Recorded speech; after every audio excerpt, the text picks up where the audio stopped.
It's okay.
People to come in as well.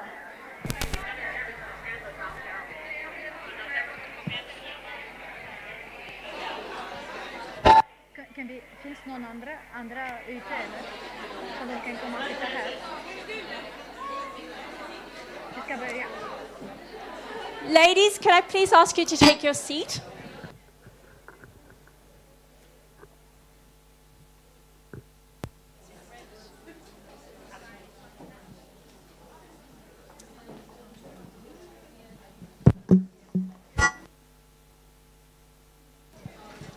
There's more seating in the cafe.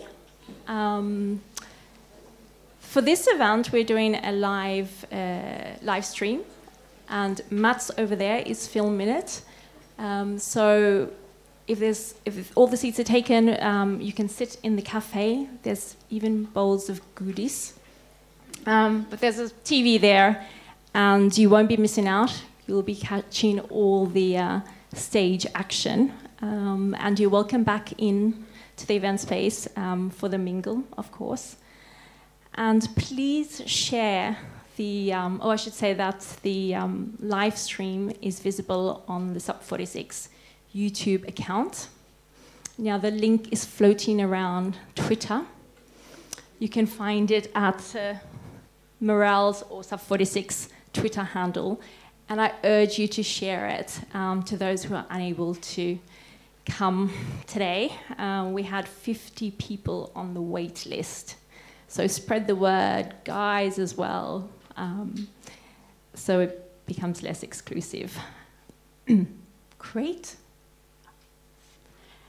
Welcome to the first Femtech for the year, and Femtech number 10. What a milestone, right? Woo! Woo! My name is Dawn, and I'm the interim event manager here at SUP46. Now, I'm guessing that the majority of you have been to SUP46 before, but for those that are new, I just want to quickly explain what we're about. SUP46 is a startup hub for fast-growing tech companies. You can have a look on our website, sup46.com, to see the different types of membership that we offer. In fact, you've got the SUP46 Garage, which is something that was launched last year. It's a membership specifically designed for early startups. If you have any questions, you can come and see me, and some of my colleagues are here tonight. Could you raise your hands? Eileen, Sonia, where are you guys? Adriana as well. So any one of us, please feel free if you have any questions. Now, I should explain, we have two whiteboards over there on the right-hand wall, and I see no one has written anything on it. And I've been pretty bad for the last two Femtech events, but let me explain what that's about. So the heading on one of the whiteboards is what I need support with. On the other whiteboard, the heading is what I can support with. So one is a cry for help, and the other one is, hey, I can do this.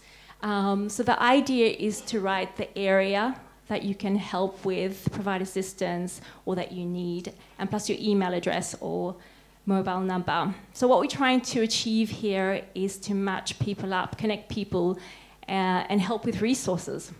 Hopefully at the next Femtech event, we will have the Connectworks platform available so that you can connect before, during, and post event. So that would be kind of cool. We are a tech startup after all, right? Now, I would like to welcome to the stage Anna Edvall from Vinnova. Thank you.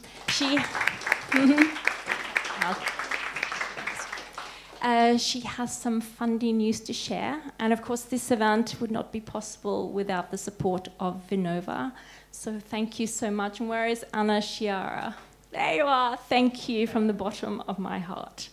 But now it's over to you. And I'm gonna... Thank you. How many of you know about Vinnova? Quite a few, all right. Oh, yes. Now we have that also, okay. I'll put the paper here and forget about the paper, and now let's just freestyle, all right? Great to see that you know about us. So Vinnova is a governmental innovation agency. We're under the Ministry of Enterprise and Innovation here in Sweden. So what we do is basically we try to contribute to sustainable growth by improving the condition for innovation here. And that's why I talk to you today, because here is the future, right? Yes. This is the startup slide, because Anna Chiara has made the presentation for me. Thank you. So, what Vinnova does is that we invest, or we fund innovation projects and research on innovation. But we have what we call an investment-oriented mindset, which means we're going to come in early stages and take a risk in order for people and businesses like you to get into the market and get other investors on board, right? We also function as some kind of expert authority in Europe when it comes to different EU programs and such. And we also try to strengthen the collaboration between different actors, the civil society, the private sector, the public sector, etc. So we like, our mission has quite a wide range, I'd say. But you here today, I mean, the startup scene in Sweden, for us, there's a lot of women part of that. And we really want to reach out to you right now. So what do we see here? We have a lot of startups with possibilities, challenges, or need. Depends on how you look at it, right? We see that you might need, our assumption is, you're welcome to challenge me, but our assumption is that you need support in order to grow strong and compete with others out there and get into the market. We also know that you need time to work on your product or your service before getting eaten up by some or someone else. And we also see that there's, from a Vinnova perspective, we are really interested in going into and supporting in early stages, because we see that we can also develop the system, the innovation system in Sweden, by reaching out to new target groups, get new products out there that no one has thought about before because they don't find those needs important and so on.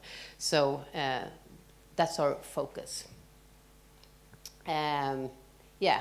As I said, we also know that time is crucial, so we try to speed up our processes. So you can, we have these innovation competitions where you can apply for funding from us, and we really work hard on being, quick in our process as well, and reaching out to those that will get funding and just get it out there so you can do your job, right, and get to the next level and get others on board in your business.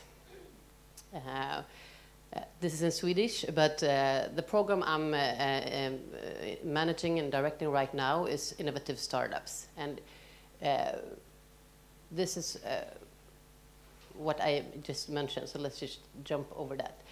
Right now, we have an open call. We actually can apply for funding. So the deadline is the 6th of March, so you better hurry up. How many of you are applying? Have you heard about this before? You have one person in here. Okay, let's get to business, the rest of you, right?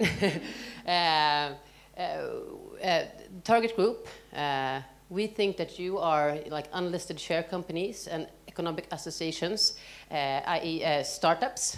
You're younger than 5 years. You have less than 49 employees. And you have no more than 2 million in annual sales. If you're fit into that description, welcome to us, okay? What you can apply for is funding for development of prototypes and demo versions as well, and different actions you need to take in order to get one step further in developing your product. You can also do some business modeling, but we don't prioritize that. Since it's a competition, we're much more into the development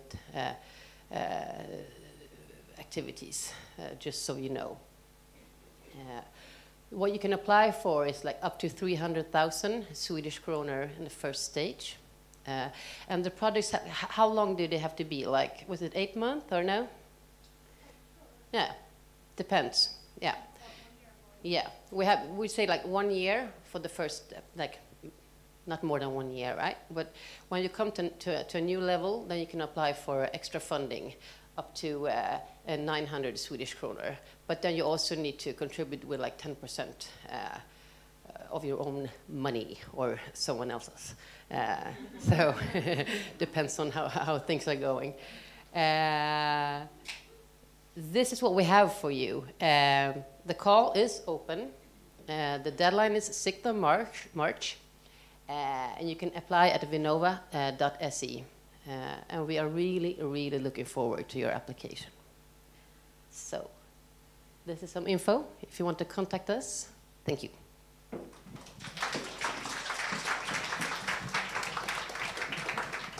Thank you for sharing that. Take a photo, guys. Take a photo. Now, I'm so excited about this event because we have a wonderful lineup of guest speakers, 3 guest speakers, and amazing startups that's going to pitch later. So without further ado, I would like to call to the stage our moderator for this evening, Queen of Twitter, Head of Communication and Marketing at the startup Wati. Please welcome Morale. Hello. Hello. Thank you, Dawn. I don't know why my heart started beating too fast suddenly. Welcome to the first SUP46 Femtech event of the year. You should be really excited and proud that you made it this far, right? So give yourself like a good, it will get your energy up as well. So we had started this event almost 3 years ago, 2015, and I can't believe this is the 10th time, but I saw a tweet, where is Ellen? That it was my 9th. So I'm happy it's not 10th yet. I can celebrate the 10th one next time, maybe. It's a very big honor to have our panelists. But before that, one thing I have to, I try to always mention, and I want to mention because that person is here today. So Tatiana, come. You knew I was going to do that. So not a lot of people know me because I have very big hair and know my name because I tweet a lot. But they don't know that the person who initially started this was Tatiana. How many of you know her? Tatiana. She left me because she had the baby. Where's the baby? The baby's outside with the daddy. Because she started babbling a lot, so it's going to be very annoying. So it's going to go da, da, da, blah, blah, blah the whole time. So, so I forgive you because you left this, but... yeah. I'm sorry. So Tatiana had the initial idea. Together, I'm going to bring other people as well on stage, one by one. But Tatiana, you had the idea 2015, it was, when we had the lunch in sunny somewhere. Yes. How do you think, have we grown? Yes, definitely. I mean, it's so great that there's still so many women coming to that event. I mean, that there's still such a big interest, and I'm so glad that there's still so many companies who want to support us, like Vinnova and others, who just see this initiative as something great that we have developed over the years. So I'm happy that it's like continuously growing, and that we actually also keep the good quality on the stage. I mean, I'm just following you on social media, and it's, I mean, I know myself how it was. It's so difficult to find great women for the stage, and I mean, we have been searching a lot always, and so yeah, it's cool that we still find those great women to inspire you. So yeah. Yes. And thank you for asking me to be part of this journey. Yes. And I really am very happy that you are here today. We didn't bring you the flowers this time, but last time you but I picked them we up. had flowers. I have picked them up. Good. Thank you very much. And before you go, also, this is like a big, I don't know how much they're saying, but another one is also Femtech Forum. Come. Yes. So there's no one behind you, Elin. Come on. So it's my job that I make sure that everyone gets the right credits when we do this. I mean, it's one thing to be the face, but there's a lot of things happening behind the scene. So Ellen here is like one of the strongest voices. Maybe I have the Queen of Twitter title, but you are. I'm the secret Queen of Twitter. Secret ingredient when it comes to the voice of SUP46. Yes, and also started the journey together with us. Yeah. Yes. So please also thank you, Ellen. She is also going maternity leave for the second time now. Yeah, I'm giving it another go. Yeah. With the first child, it's only one, the same baby. Yeah. We're gonna miss you a lot. I'm gonna miss you and all of you guys, because stalkingly enough, I know many of you from your Twitter icons. Yes. Yes, and that reminds us that they should always tweet to this hashtag so we start trending. Please do. Yes, and the last person that is her last Femtech, and the third one is Dawn. Da, da, da, da. So Dawn, yes. Okay, I promise to keep it short. So Dawn has replaced Tatiana when she went to maternity leave. Yeah. So it's chain. So these are all the ladies who make this possible for you every single time, not just me.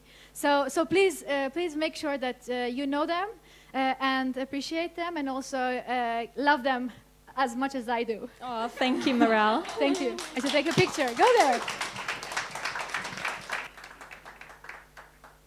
Okay. Thank you very much. Now we can start. We're running late already. Okay. So today, when every time we have the guests, I start thinking like, okay, what should we talk about? We spoke about leadership. We spoke about mingling. We spoke about mentorship. We spoke about a lot of different things, the role of men. So every time we have a theme. And when I look at the panel today, it's also a very unique panel. And one thing that popped up in my mind was intrapreneurship. How many of you know what that means? Intrapreneurship. Okay, not that many. Nice. So it's intrapreneurship is usually when you have a big company, and within that big company there are popcorns, strong voices that pop up and do something new that change the course of that company. And maybe there could be a spin-off, maybe there could be something within a small project and so on. So something that drives the company even more forward and accelerates the success. So today, all the three guests that we have are somehow like that, and even more. So they will talk about us. So the format, I don't know how many of you have been here before. So basically, we start by in a one-on-one interview here for around 8 minutes, and then we have a panel talk, and you can have all your questions answered. Sounds good? Yes. Are you excited? Yes. I should feel excitement from you. If you want me to do good interviews, I should feel the heat, right? So are you excited? Yes. Now we're talking. Okay. So my biggest challenge is to say the names right. That's why I just keep it to the first name. But you can read their names on the wall here, on the slides. And please, if you see anything that you will hear a lot of great things, when you hear them, please tweet hashtag SUP46 and hashtag FemtechSE. So we trend in Sweden, okay? Yes, thank you. Okay, so I'm going to start with the first guest. It's Annika from King. Welcome, Annika. Welcome. Thank you. Annika, you have a very interesting background. And I think you're the first one we've had from a gaming background. It's about time. Yes, it's about time, I know. I mean, we shouldn't have waited the 10th one. So tell me, what do you do? What is your title, and what do you do every day? Absolutely. So I lead a team of about 40 people, a bit over 40, and I'm working on a new Candy Crush game. So I work at a company called King, which sits, we have 2 offices here, one close to Sveavägen here. Very cool office. It's a very nice like office. A playground. You're all welcome and come and play.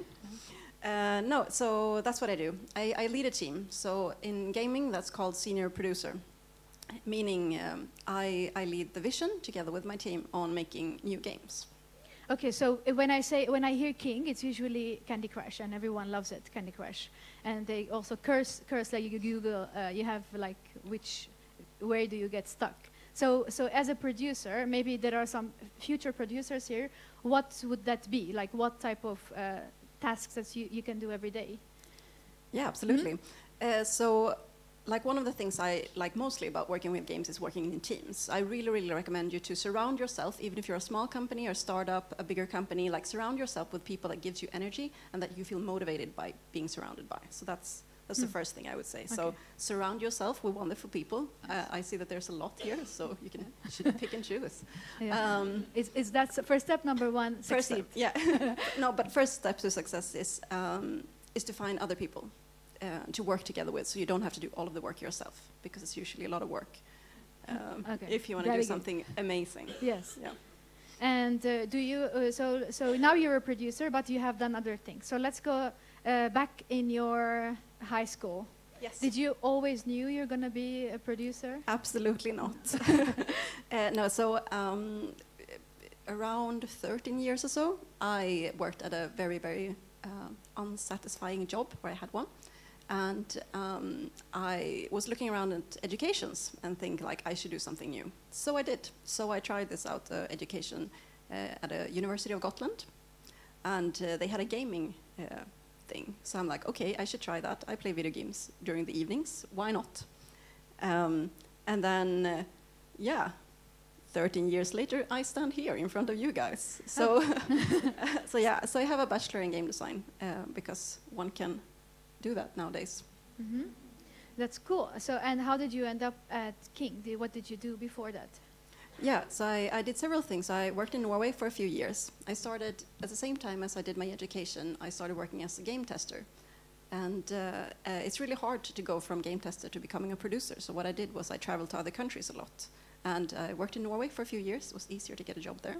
And then I came back to Sweden. Mm-hmm. I also worked with smaller indie companies. and that didn't. Indie companies is independent Yeah, gaming independent clubs. gaming Yeah, companies. yeah. It's, I know, sometimes it's people now called forget, startups, but just a few years ago it was Who just do games? Yeah, who do games? Yeah. Yeah, There are a very big community online as well, indie games. Yeah. Yes. Yeah, so it's smaller games. So I did that for a while, but then I was a bit tired of not knowing if I would get a salary.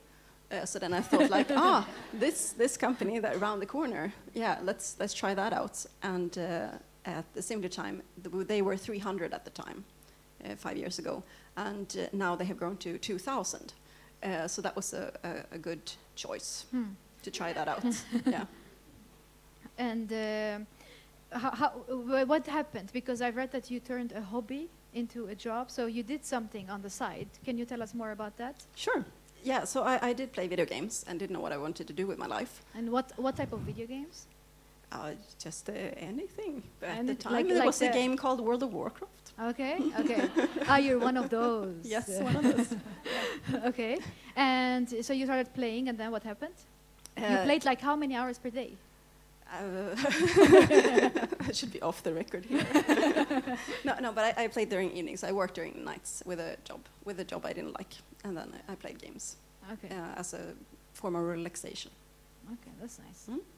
And what happened? Okay, so did you activate some sort of things that you didn't know about yourself when you were playing those games until you were able to decide, okay, I'm going to do this on a full-time basis? Yeah, wow, what a good question. Maybe I did. No, I think I really enjoyed playing games, and I've been playing them since I was 5, never thinking that I could actually create something myself. And in the role as a producer, you lead other people, but you also, together with your team, as I mentioned, lead the vision of the game. So coming up with new ideas and new things all the time. Super fun. I recommend it to everybody that has worked with project management or feel like doing it, like go for it. Video games, good stuff. Mm-hmm. The parents here are not going to be very happy for me now. Play games. It's a good start. Yeah, it's a good start. Yeah. So somehow your story is a good reflection of things that, like in schooling system, let's say, there is no place for games, right? So you somehow created your own gateway. Can we say that?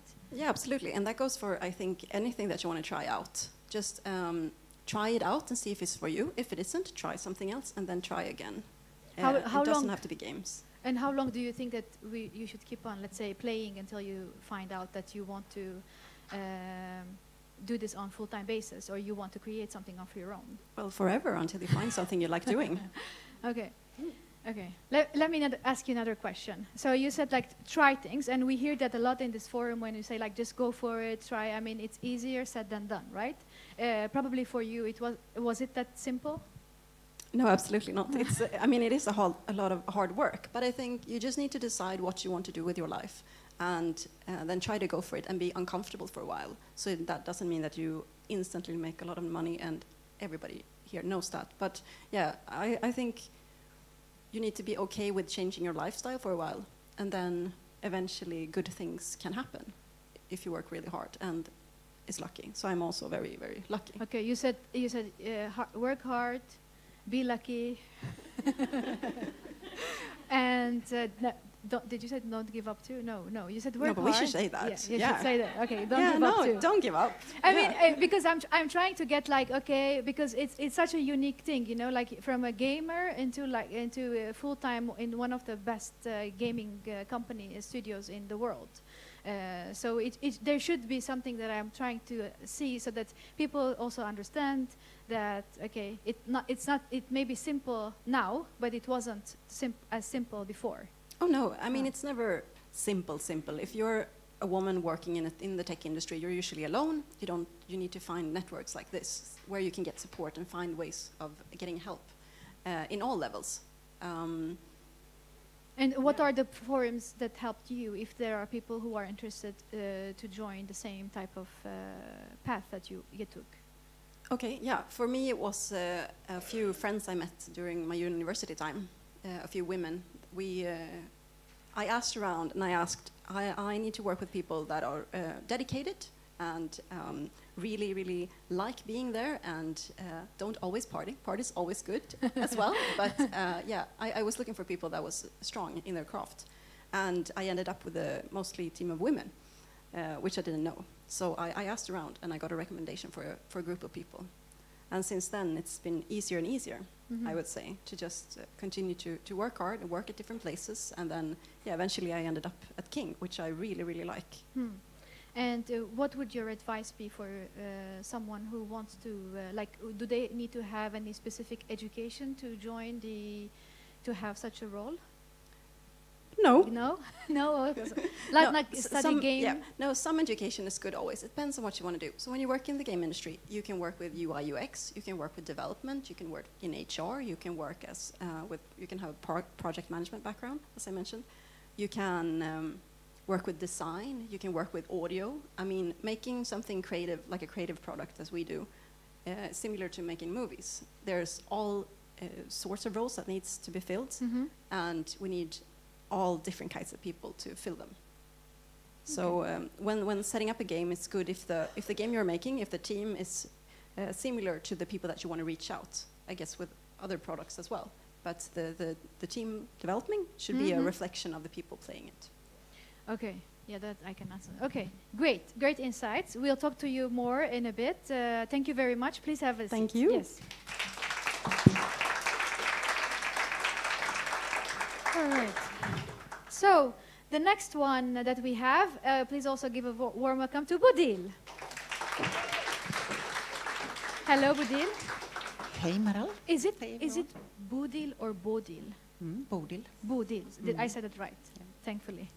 Okay, welcome. Thank you. Yeah, and we met over the summer and I was invited to do like a, what was it, brainstorming session for Volvo. It was a secret project that we didn't know what it was. No, that's right. Do we know it now? A little bit, but it's still live stream, so I will be secretive. Okay.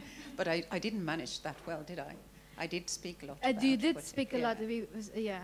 Maybe people pushed the buttons a little bit, maybe. But so tell us, it's Volvo Car Mobility. Yes. I mean, is it Volvo? How can you?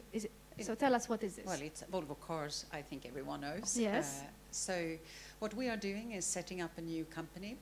It's a standalone company, but wholly owned by Volvo Cars. So we are outside of the big Volvo Car group. And we are to develop a new concept and a new brand for shared mobility, a global product. Shared mobility. Yeah. Is it like Airbnb for cars, or? Yes. Yeah? Yes. Could be. Could be. Okay. It's still in the making, very much, but it is very, very exciting. Obviously, we are all. We really feel that we are doing something new, doing something for the future. We are helping cities to, we want to help cities to really deal with the issue of too many cars in the same place at the same time, which we can just look out and know that. We also know that more and more people don't see the point in owning cars, but they still want to go around and get around. So to create a sustainable solution is really what we are trying to do. Okay, that sounds interesting, but you cannot tell us exactly what it is yet. Oh, we don't know yet. We don't. Okay. No, the thing is that we know quite a lot because we have Sunfleet, which is a Swedish car sharing brand that has been around for 20 years. So we do know a lot about what they have done and what has been successful and what has not been successful. And it is very clear that we don't aim to start from scratch, but we need to really kind of take the best out of what they have learned, but also understand what does the global competition look like, and how can we add something new and something more relevant to people out there today. Okay, and how many are you now in the team? We are now around 30 people. Already? Yeah, oh my God, when I contacted you, maybe there were 8 of you. Yes, so for a long time it was me. Okay. And then I got another one. Okay. And then we were, after 4 or 5 months, we were 5. And then we've been really successful, building very much off network, kind of tapping into the networks of our early team. How cool. Okay, we talk more about that, but today we want to know more about you, because you worked as well before before the spin-off, if we can call it the spin-off. You were working in Volvo. Yes. Yes. Volvo cars, yes. The normal Volvo, like the Zlatan Volvo. Yeah. But not really the Zlatan part. No, I wish. Okay, so Yes, what did you do then? Well, I've actually been twice with Volvo cars. I started in the end of the 90s on the executive management group for the group. And then I was there for a couple of years, part of the when Volvo Cars was bought by Ford Motor Company. And then I left the company and I was recruited back 12 years later to the very same position, actually, in the executive management. Okay. And that was just when the Chinese company Geely Holding had acquired Volvo. And after 2-3 years in that position, we realized that we had a major problem in the US, which was the first export market of Volvo cars 60 years back. And I was asked if I could go there. Save them. And, yes. We thought it was a lot about the brand and marketing, and it was. The brand was almost gone and disappeared, but it was much more than that. So we really started a big turnaround, and we were successful. So I was in the US for 3.5 years. Okay. Where in the US? New York. New York. Oh, cool. Do you want to go back? Take Volvo back, I feel capability. like coming home. So I guess I've got another second home now. That's nice. And what did you do during the 12 years that you Yes, took so a break? I've been on executive. I'm really not a woman in tech. I'm probably the woman in this room least, but is like coming from the tech background. Yeah, but that's what we want to show, that you don't have to be like a tech engineer to be able to work in it. Oh no. So that's perfect. Oh no, I feel like a big advocate already. So I've been on executive management since I was 24. I've been in a lot of different businesses. I started in oil industry, then moved on and worked as a consultant for a number of years. I ran my own business for a couple of years. I was in insurance, cars, food retail, Wow. pharmacy retail. I was in forest and consumer goods, and then back to cars. So yeah, I've been around. Talk about diversity. Yes, I You know. are it. So on the topic of being, keeping up energy and being bored, I have moved around when I'm done, done changing, done building. Done. Yeah. So when the challenge is over. Yeah.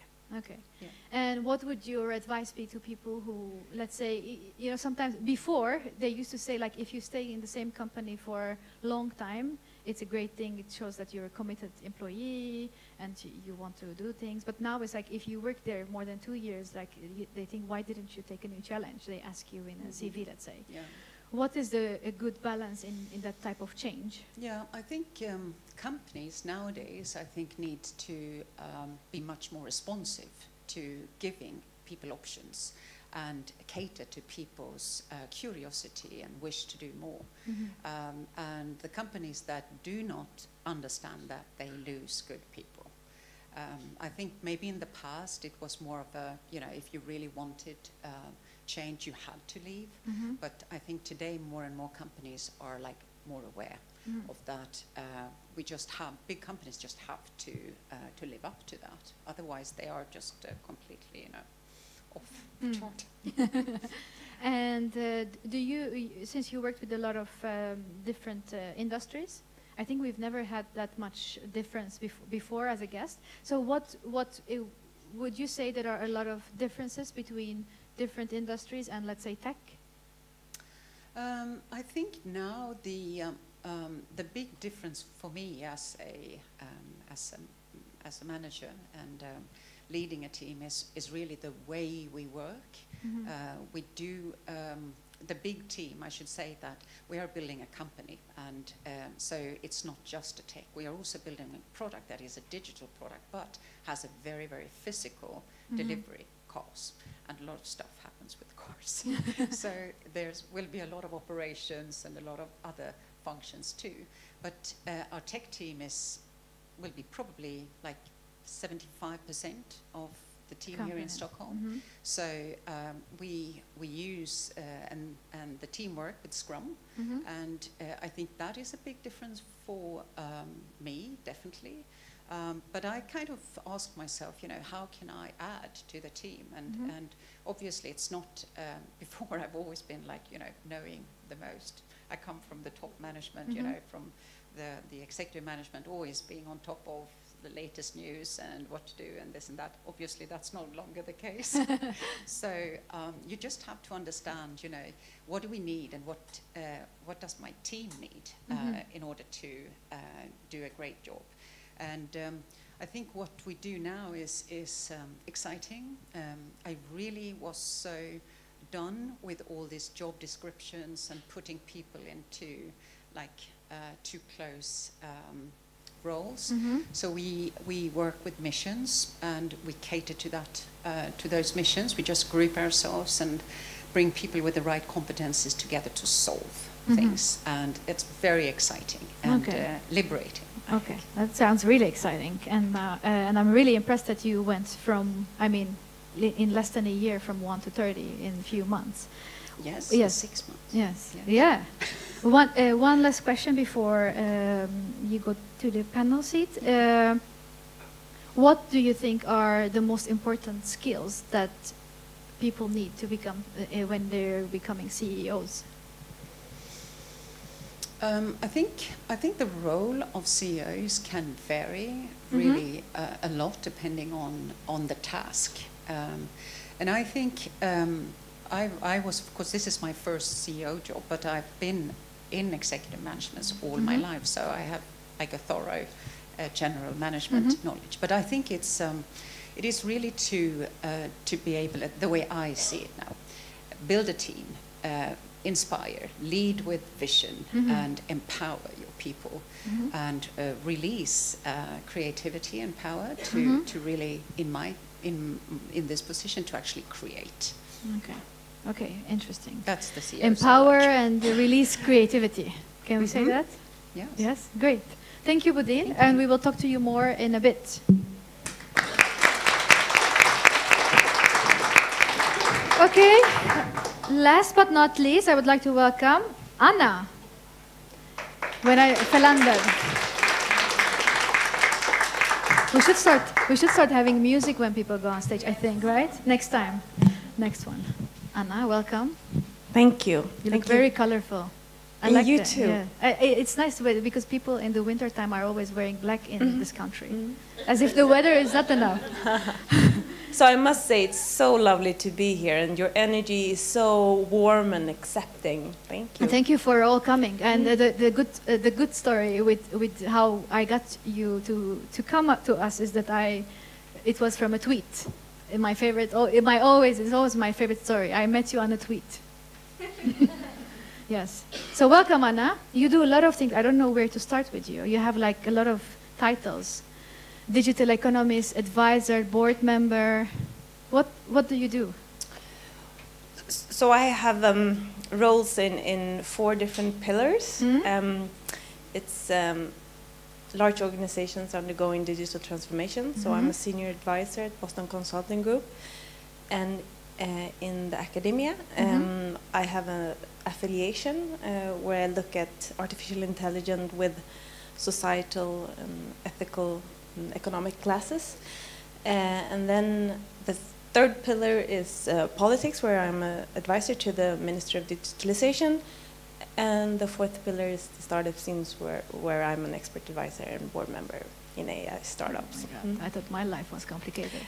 No, but it actually has a really clear vision to bridge the gaps between these 4 pillars, because we enter this AI-driven era of digitalization. The gaps are actually increasing, so it's a low understanding of how to regulate new technology, and also for organization to apply. I mean, there are a lot of dating going on between startups and large companies, especially in the financial sector, but the other gaps are more they're very big, wider. actually. And Swedish corporations are big very. I always complain about that they are missing. Like you see all the American ones close to the startup scene, but not that many from the Swedish ones. Well, we have we have good starting points because we have a history of collaboration between those pillars, politics and so on. And when it comes to AI, we really need interdisciplinary approach when it comes to AI, since there's a lot of consequences that hasn't been tested or measured. So there's a lot of unknown territory that we need to investigate first before we can just let the technology gallop. Yeah. But do you feel yourself more as a corporate person or a startup person? Or in the middle, maybe? It's more? so interesting to be in those different environments because the energy and people are different, and they approach questions in different ways. So it's a really fun journey. And when I look up your name, you have a lot of AI linked. Is that like the main focus of your everyday? Right. So where I find my niche, so my long-term goal has always been to do something for the societal good, and I can do that with my economic classes. And when it comes to artificial intelligence, I can provide my economic classes on that and provide something that is kind of a hidden angle, and that gets me going. Okay. So when I was the chief economist, I wanted to unfold the hidden values that the traditional tools and statistics measurement couldn't identify, and kind of look at things in different angles. So I'm very proud of. I studied at the Stockholm School of Economics, so I'm very proud to have this affiliation at the Royal Institute of Technology, KTH, yes. because so my red thread has been that I'm kind of coming into environment as a minority. Like when I was 10 years at the government. So when I was at the Stockholm School of Economics, everyone was going to London for investment banking, but I chose the government, and then so I worked 8 years for the Ministry of Finance, and then when the financial crisis occurred, I worked for the Prime Minister's Crisis Management Office. And then when I started Swedbank, it was kind of odd there to be on the trading floor and not have, or have my position but not have a traditional banking background. And in that minority, I felt some kind of freedom to actually be odd in different ways in my analysis that digitalization was going to affect value chains and competitive models, price models, and also the way we do business. And you were in Swedbank before you started doing other stuff. Yeah. And is there a benefit to let's say be associated to one entity or many? Do you feel yourself more free? Yeah. So when I was at Swedbank, it was a really fun but tough journey, and I had to build my alliances, but I know that I had backup and blessing to do my things, which was crucial. And I also had a lot of role models and mentors, female mentors, that I could call and discuss things. So that has been really important. And when you feel that. So my brother always tells me when I have, if you don't have anyone arguing against you, then there's something wrong. You need to really to create something that you know that you're into, something that is it creates tension. It's like when I talk to the professors at KTH that are really AI profiled, and I talk about that who has the responsibility for creating transparency in creation of algorithms, so we can audit and make them accountable and predictable. It's really like uncomfortable, and then it sounds very, but then I know I'm onto something. So we cannot work in silos. No. So I really need. I think I'm not provoking. I'm not doing it for fun. I just see my role as having the privilege to have the platform to ask the uncomfortable questions.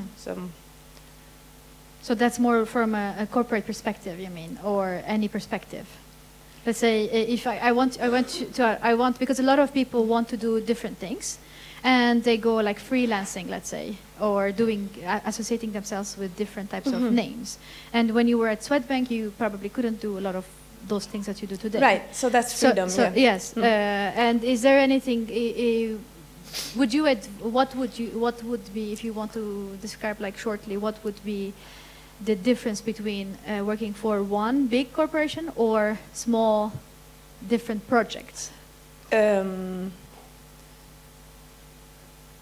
So I'm actually not doing that much different right now, because when I was at Swedbank, it was very important for me to do research in the academia, and I also had positions in governmental committees, and I was all close to the startup scene to be able to understand the value chains and the price models and competitive situation. So it's actually, I'm just formalizing my roles. So I don't see myself as that much of a startup or entrepreneur. I'm in environments that are very traditional, like academia and Boston Consulting Group. It's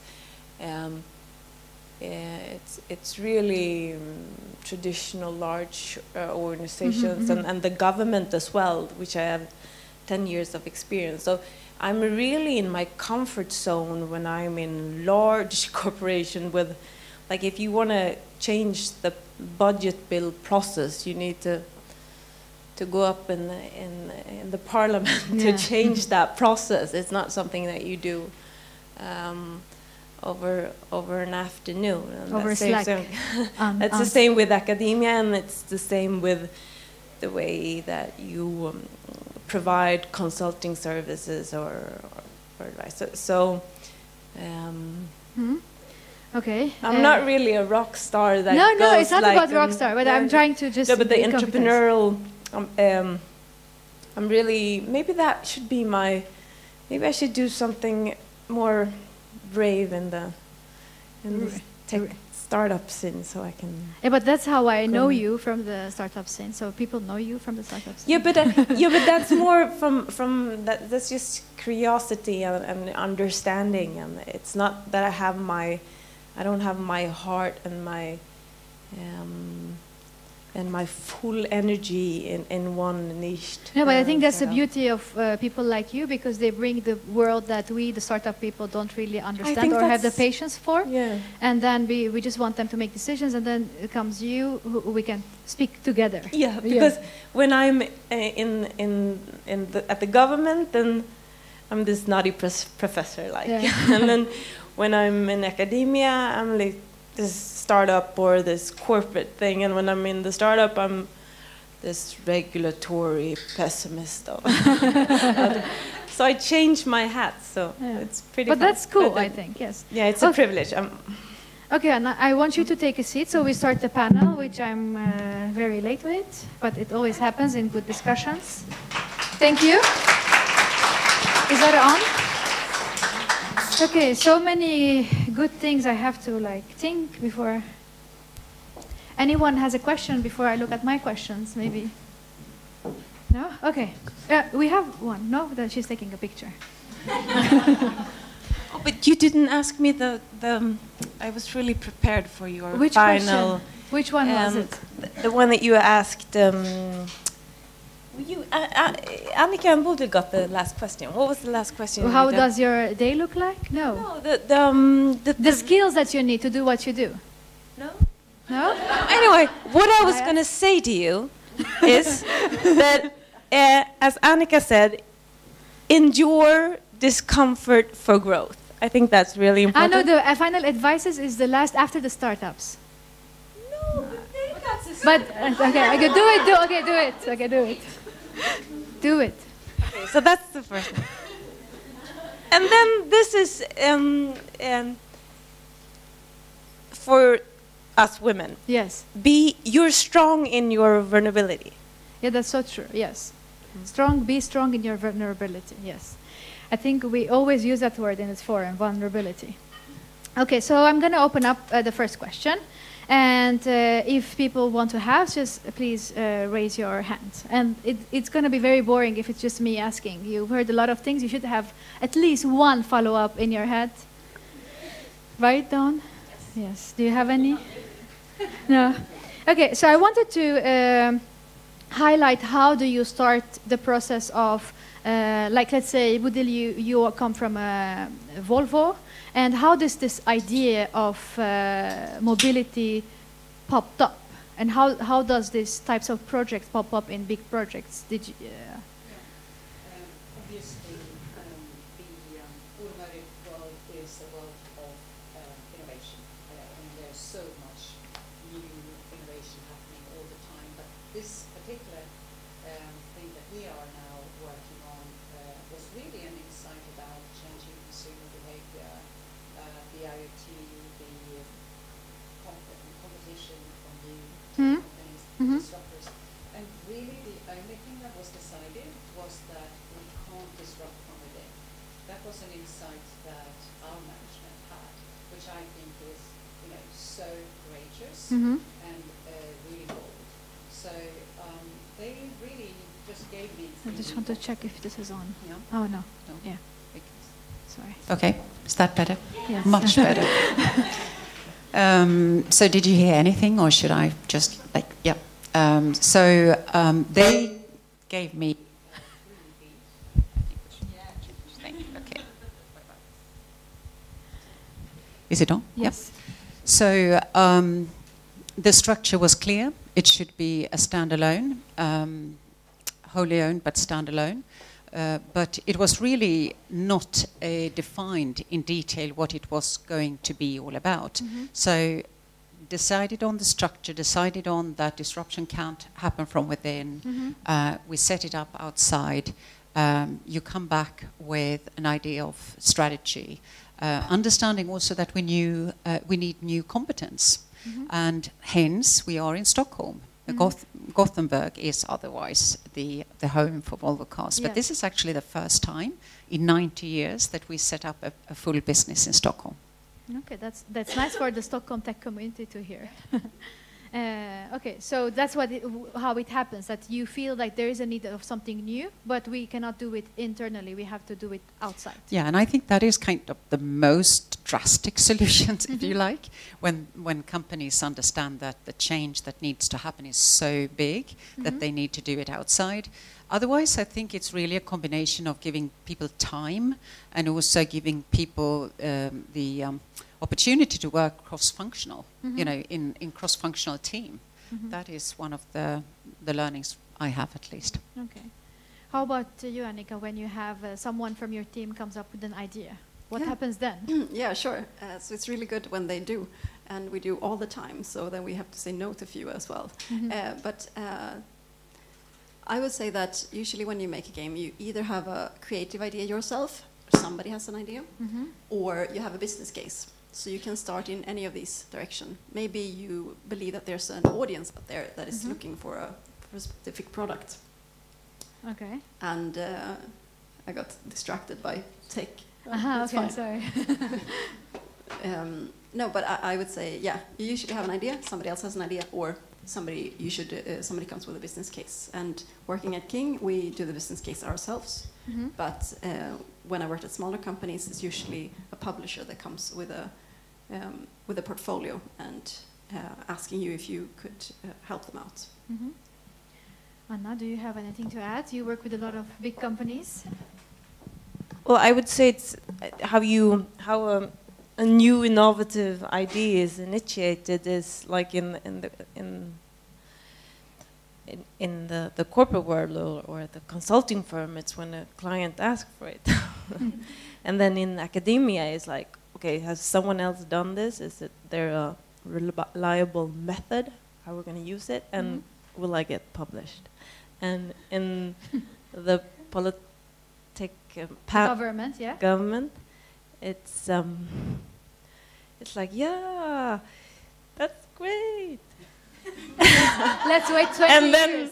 And then there's a long process, and then it might happen, and then in the startup scene, you know how it's like then. So but I would say that no one that has an idea in those four pillars will do it successfully if you don't like work together. In those four, because the regulatory framework and how it's going to be adapted or changed, it's crucial. And also how you work with research to make it applicable is as well so important. And also to work with adjusting regulatory frameworks to the technology. So we all need each other. Yes, that's very true, and our ecosystem here in Stockholm is a really good example of that we can't do it alone. Any questions? Yes? What skills do we have? Can I just yell? Yeah, just so. What skills do you need to become like a powerful woman, like all you ladies are, higher in management, CEOs, doing everything you do as well? What are the skills that you need that puts you at that level where maybe other women may need to stay behind? Obviously, I'm just talking, there's a lot of men in management and CEOs and areas like that, but how do we get up there nowadays? Can I start? Yeah, to be stubborn, I think. So that's one thing, a good thing to be. And also your approach to failure. I think that's important. Like, don't cry. No, I mean, if you're really scared of failure, you're going to stay in your comfort zone. But you got to hedge your bets, right? You really need to, if you're going to be brave, you got to hedge it. You need to be strategic. I've never been good at hedging or being strategic. I've just been focusing on doing a really good job, working on integrity, really standing up for what I believe in, and kind of backing that up with a professional approach. I think stubbornness is having that ability is really good, and also I have always been alone, basically, in all the managements I've been on. So I think often you are in situations which are a little bit uncomfortable, but then you just have to believe in, you're doing the right thing. Just you said as a powerful woman. Do you think that there's a difference if you were a man in what advices you gave? Like about the failure and about focus on the work and doing it constantly, or the stubbornness, or it was in general anyone should do that? I would say being an entrepreneur is really.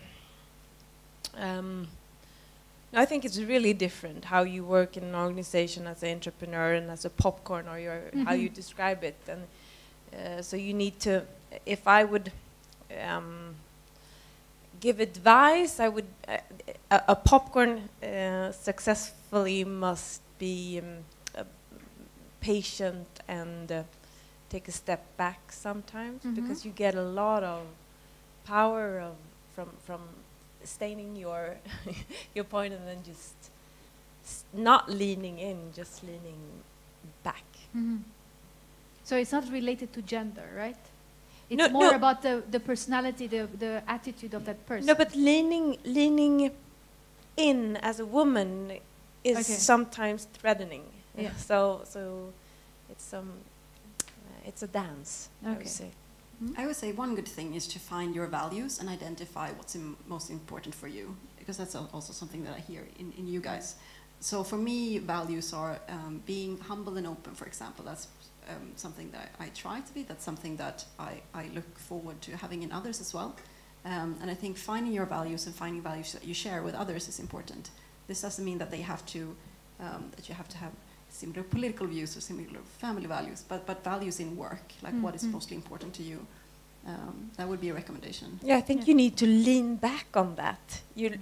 When it doesn't go your way or you have some kind of resistance, you have to lean back on your long-term goal and be comfortable in that and have this patience and not achieving it over a short period of time and just finding comfort that you're towards the right goal. Okay.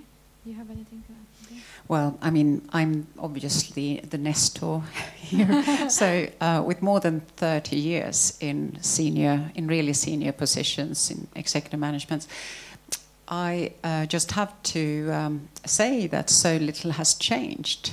You know, there are really not a drastically larger number females on executive management. And so I think there is a norm which is not yet changed.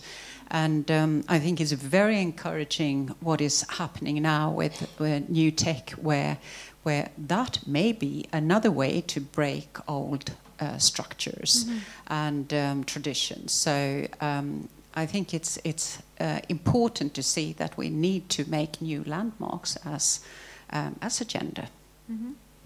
I have a follow-up question, but I want to see if anyone has a question here. Yes? Kati? Can you just say it a bit louder or come a bit closer to... Yeah. So, knowing what you know today and finding yourself in the power position that you are in, what advice would you give to the younger self when you were just getting started? What advice would you give? Did you hear the question? Yes? Yeah. Should I repeat? No. Okay. So who wants to start? Yeah, I can be super personal about it. I think self-worth is something that a lot of women struggle with, and I think you should value yourself. So that would be my advice, like to a younger version of myself. Like, it's okay to not be perfect in everything. It's okay to have something, to know that you're bad at some things and better at other things. So I would give myself some slack and say, hey, it's okay. So yeah, work on your self-worth. And I would maybe emphasize teamwork, connecting with your peers, and really built on teams and your peers. And I would say trust your intuition, the gut feeling. It's also a good navigator. Nice advices. And one more question before we get to the startup pitches. Yes?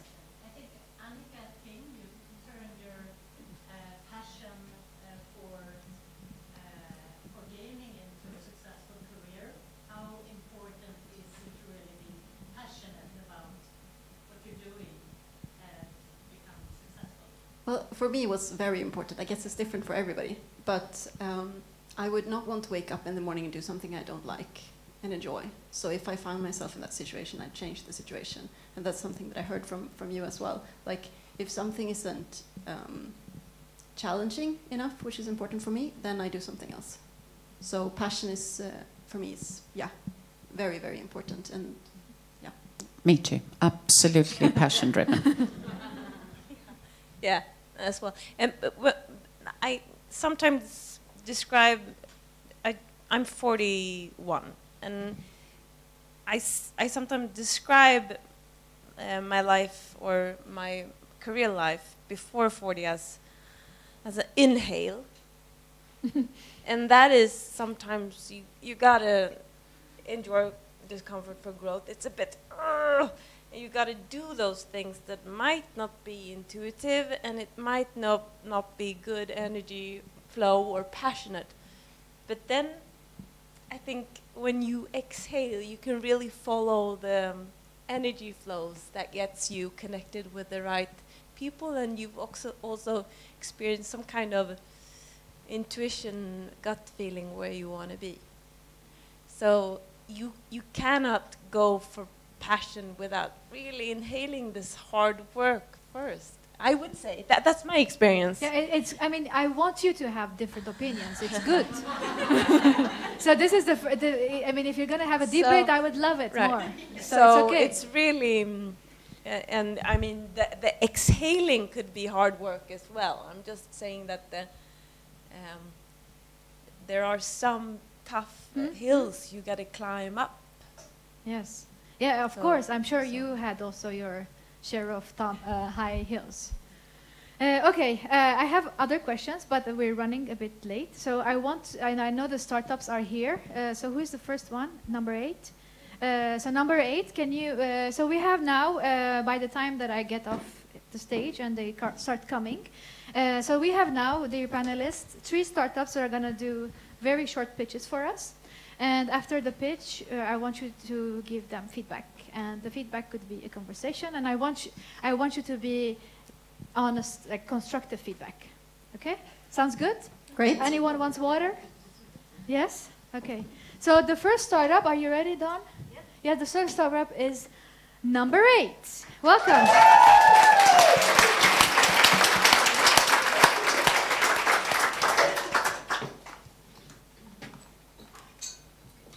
Thank you. Yes, my name is Nicole, and I'm the founder and CEO of Number 8. And now you're going to get to know Jasmine.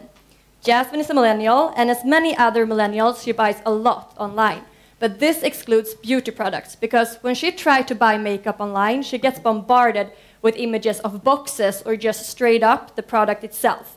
So she has no idea of the color of the product and less idea about how it looks on her skin. And if she's lucky, there will be a model wearing the makeup, but most of the time, this model is a white woman and very photoshopped. So this doesn't help her or other people buying makeup. So this is where Number 8 comes in. By using Number 8's plugin, Jasmine gets to try out the makeup before she buys it. So we minimize the gap between the physical and the online retailers and widen the representation while doing it. And how it works is by Jasmine choosing a model that fits her skin tone and her features. And then she starts to create a look. So this time she wants to have a new lipstick. So she tries to start out, she starts to try different shades and decides which one will fit her the best. She goes for a red lipstick and just checks out without having to leave the platform that she's on. And by using Number 8, Jasmine actually saves a lot of money because she don't risk buying a product that turns out that didn't fit her and she can't return. And she saves a lot of time because she doesn't have to spend hours researching online or go to a store just to try out the product. And the retailers and the brands, they get a higher conversion rate and they get brand new customers that otherwise would never buy makeup online without having the Number 8 plugin. And how we make our money is to have a subscription-based revenue model where we have a percentage per purchase, and the same for the influencers. We will be available on influencer platforms and online magazines, and we'll grab a percentage per purchase there as well. And the company's journey so far, Number 8 we founded in November when we got our initial capital from Almi. We pre-pitched to retailers and influencers, and we joined SUP46 in January. In about a month, we plan to have our MVP done. And when it's done, we're going to launch it together with a partner. And when it's on the market, we're going to start our first round of investment. And with that money, we're going to start building our first final product. And the team as it looks today is me, who's been working within fashion and beauty PR for 5 years, and our 3D designer expert, Timothy. And yes, this is it for me. And don't be a stranger. If you're interested in the company or want to know more, please add me on LinkedIn or send me an email. Thank you.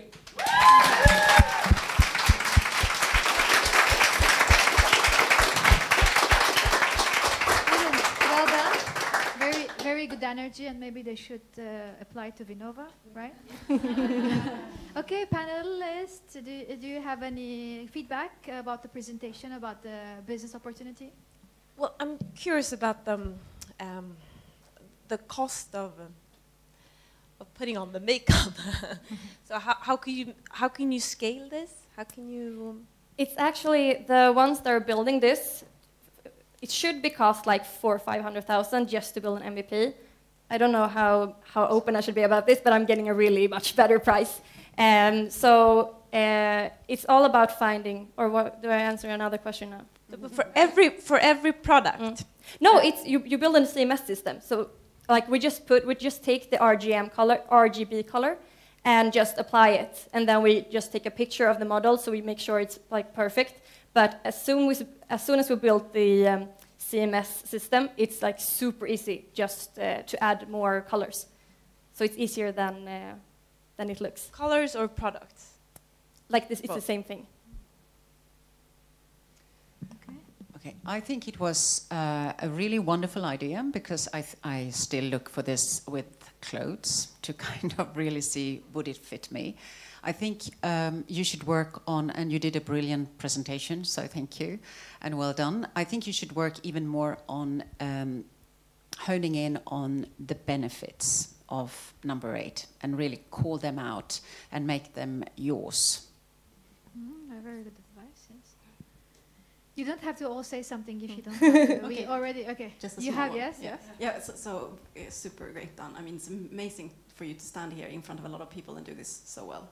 So well done. Thank you. The second thing I would say is that you only mention one MVP and then go to market. On an advice, I would say that you most likely want to do several versions of the same thing. So I would include that, like how your plan would look. So remember that sometimes things break, so make room for iterations. Nice. Thank you. Thank you very much, Nicole, and very Thank good energy. Thank you.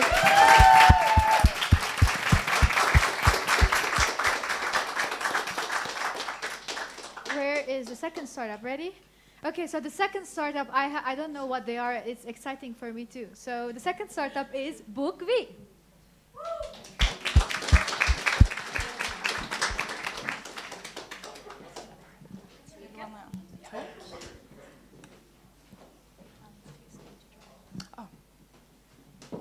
So hi, I'm Elena, this is Joanna, and we are the founders of BookV.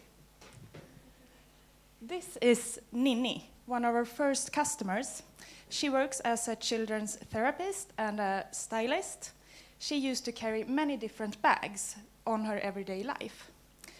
She had a backpack on her way to work, a nice laptop case for her meetings, and a third bag for her after-work activities. Often, she forgot her keys in the first bag, and a complicated day was ahead. So the active day, sorry. It's okay. The active life of today demands us to carry a lot of stuff with us every day. It's computer, workout clothes, work things, maybe some things for your kid, a lot of small stuff like charger, phone, keys, headphone holder, etc. And we knew that we could do this in a better way. So Ninni found us through Instagram, and she bought her first Bobardi bag, a 5-in-1 bag that transforms with Ninni during her day. All BookV items are multifunctional, but yet classy and stylish. So by combining function with a nice design, we both solved our own everyday problem and also found a new way or new perspective when designing bags. So we started selling our items in August 2015, really as a hobby project. We have grown to develop our own pop-up concept and other digital channels, and we have grown by 100% every year since, and we just started doing it for real, or as you would say. And now in 2018, we look forward to participate in the Sting Accelerate program, focus on our digital channels, and we are looking for a growth hacker, if anybody is interested. Yeah. So the full-time team is us, Elena, and me, Joanna, and we've been best friends since we were 6. Oh, that's I'm actually an architect, and Elena is the business acumen with a background in business development. So thank you. And if anybody would be interested, we have a special promo for you that is 25%. You can come and write your email down and get it. You can see the bags down there if you want to touch them. Thank you.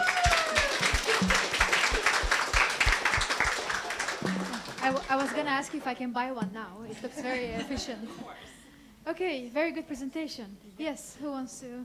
So I think this is extremely innovative, and it really spot on a need that a woman in the city has problems with. So I think it's really good. I think the concept of like solving this problem with being comfortable and practical, but also chic, is so good. And I think you can expand this in different areas as well. So I think you got a really good niche of chic but very practical. I think you should hold on to that idea, and then you can launch other creative chic products like this. So very well. That's your core value right there. Huh? Yeah. You mentioned. Yeah. Yes. Anybody else wants to say something? Yeah. I really like this. I think also there is something very, very right just now. And I actually, coming from New York, having lived there, I've seen a couple of like similar. I think just go for PR now. Just get it out there and work like hell to get it known. Yeah. Build your brand. Okay. Annika, you want to add something? Yes, yeah, okay. Yeah, so very strong product. I would add what your long-term vision would be to the next step. So introduce us to what the end goal is. So we see these fantastic bags. Where will you be in 5 to 10 years and beyond? Yeah, that's very important if you want to get money. Yeah. Okay, thank you very much and good luck. Good luck. And one thing I should mention, that you can talk with the startups and look at the bags and everything else that they have on the stands at the mingle time shortly. And the last startup pitch of the day is Screen. Are you ready? Yeah. Yes. Welcome. Thank you.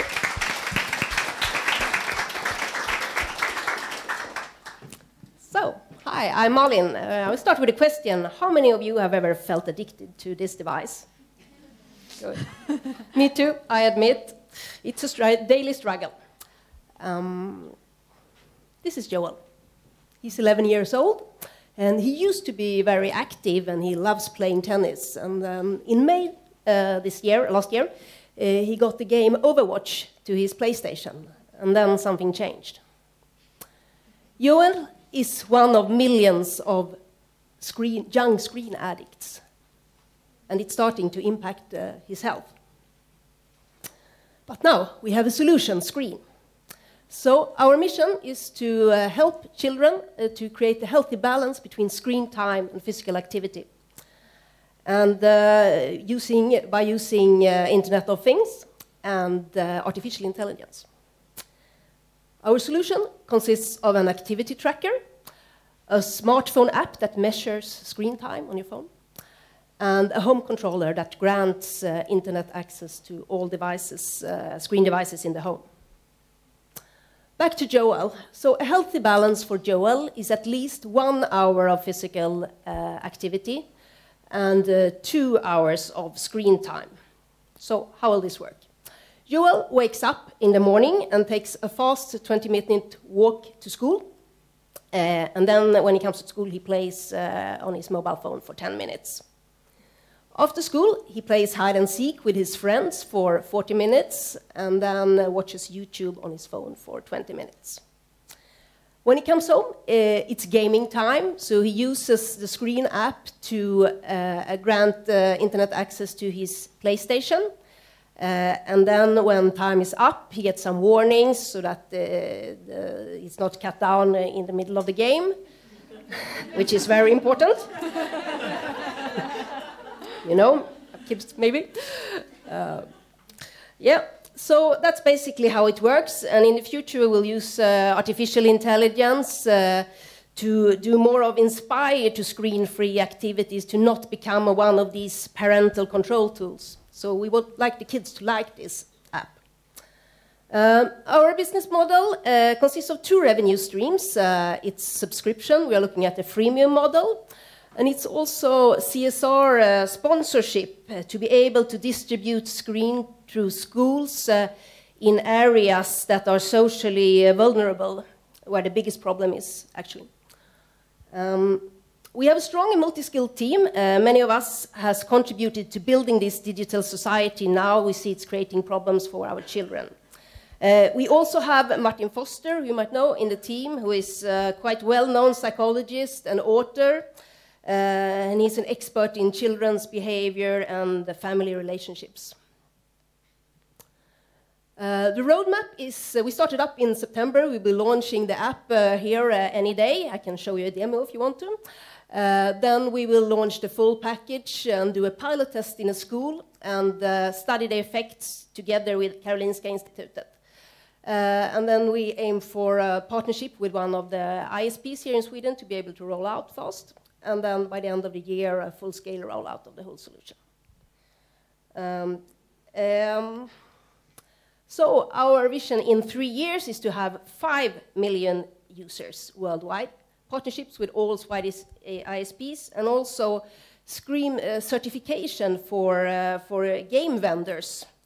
And we hope to inspire people to, all people in the world, to really take a break from this and to stay active and live a healthy life. So, thank you, and contact me if you would like to join Screen and work with us. We are currently looking for a UX UI star, so if you are that, come and talk to me. Thank you.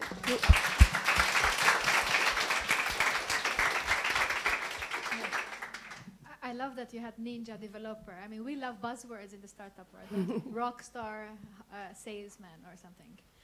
Questions or feedback? So I think you have a really strong team. It's scientific and it's really you're a strong trust builder. Just one question or 2 questions. Is it suppose you have this little boy? Could it be target for grown-ups as well, or is it just absolutely. And if I want to, if a grown-up problem would be too much time of Facebook, could you use that as well on the same app? And also, okay, two questions. Okay, let's answer the second question. First question, is it for adults? Absolutely. The first app we are actually launching is for adults because we think it's extremely important that adults are role models for the kids. So then I would suggest that you also have an adult in your presentation and that you have a child as a adverse mentor or in your team. You could have that as a panel, a little boy or a girl, because you need an incentive structure. If this app is, I think about my 7-year-old boy, it would really be cool if he would feel really responsible and get awards that could be personalized in his setting. That would. That's also what we are thinking about. I can tell you more on the details of how it will work. But definitely, what we are thinking about here now, as a second step, is to launch some kind of family package, so you can see your family's activity and screen time and have like a family competition inside. So that might be. Okay. Anything, yes, you would like to add? Yeah, so good, nice, balance is always good. I think one thing to think about, just as an opinion, is to make sure that the app doesn't judge you, so that the tone in how you present the app isn't in a judging way. So it should be, focus on rewards and emphasize everything good about these things, and not saying, hey, you're the worst because you have been at your phone for reading crappy news for an hour. So remember to to have the tone in a light and positive way. Yeah, I think that's extremely important, that we don't want to be this control app, and that screens, we love screens. They are here to stay. The important thing is to find the balance, so we don't become sedentary that we are seeing now, and stay healthy despite the screens. Well, I had a combination of these. That who is actually your target? Is it the parent or the child? And what is really making the child, if it is the child that is the target group, what is making them love this app? And I didn't see too much of that in this execution. Okay. Yeah. Okay, thank you very much. And you said you have a demo, so we can see it on your stand, right? When you want to. Thank you very much, Malin.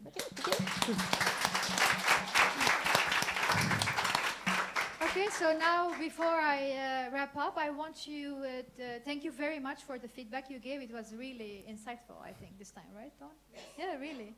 It was very beneficial for the startups. I want you to give one final advice. Any advice that you think maybe that helped you in your where you are today to get to where you are today. So, one, not too many, one point, or I'm gonna be very Swedish and say maximum 2. Have fun. Have fun. That's a good one. Continue to educate yourself, especially about diversity, which is a growing topic, and we can really change the world. So educate yourself. So clarity is power, so be very specific, clear about your goals. Oh, fantastic. Okay, so I'm going to wrap up so that you remember, okay? So it's, educate yourself, have fun, my favorite, and be clear with your goals, right? Did I miss anything? Do you need any more motivation from me before I wrap this up? Okay, so I love this one when I make you repeat before you start drinking. So what was the first one? Educate yourself. Okay, higher. Educate yourself. Now I feel like a teacher. Number 2? Number 3?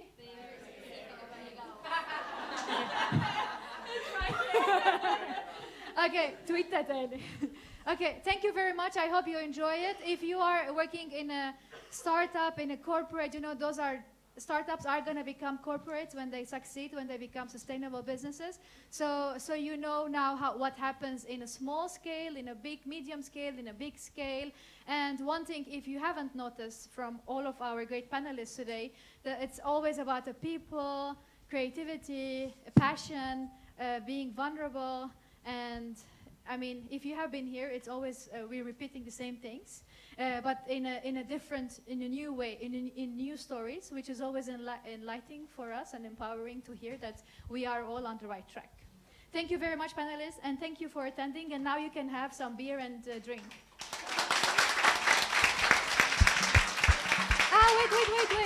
Wait. I always forget. Wait, before that. So we have the socks. Yeah, so next time, we don't have a date yet, but it's going to be probably in May or early June. Please contact Dawn. Dawn, also, it's her last Femtech before she leaves her 1-year maternity leave. So thank you, Dawn, organizing 3 Femtech events with us. Thank you, Dawn. Please take yes. But she's here, so mail her for the next one. If you want to pitch, if you are a startup and you would like to pitch next time, like these 3 startups today, mail her. And yes, the best part is that we're getting, happy socks. Yeah, so you're getting one today for free. And if they are happy, this is the 3rd time they give us free socks. And if you want more socks, you can get 25% off if you use Happy SUP46. We're always happy at SUP46. Happy SUP46 code to get 25% discount. Did I forget anything? Okay, you're free. Thank you.